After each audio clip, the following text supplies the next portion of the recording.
me, it started in 1992. I came here as a part-time pastor to a church that had almost been closed on 2 occasions, sold on 3 occasions, and was really just doing the best it could to stay alive. I embraced a congregation that was a small remnant of about 50 strong people who were committed to their church, wanted to see their church revived. And so we went to work. We had no connection to our community at that time, none. There was no connection at all. We met here on Sunday for an hour, gone. We established a Bible study because we didn't have one. People started growing in that, wanted more Bible study. People began to really sense and feel their calls to ministry, their calls to service, how they needed to serve their community, and we began to move outward. Being on Georgia Avenue, the main north-south corridor in and out of DC, and we had people coming in, coming out all the time, getting off the bus, and it was a very transient community. And so we found ourselves being broken into by a lot of people in the community. And one of our trustees once said, we need to build a fence around the church. And somebody said, a fence? We need to open our doors. And so we began to house homeless families in the church building. And people from the church began to volunteer at night to spend the night, to sleep. And that launched a whole transitional housing ministry.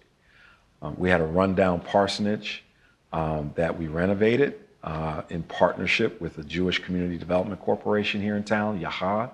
And then folks were like, we need to expand this.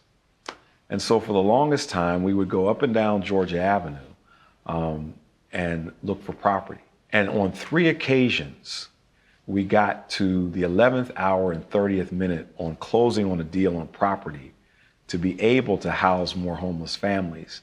And the deal would fall through. And we became extremely frustrated. What are we going to do? And one of our members at the time, Wheeler Winstead, sat in a meeting in the house that we had renovated.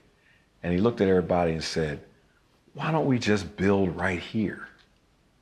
And none of us had ever, it just didn't even strike us that we could do that.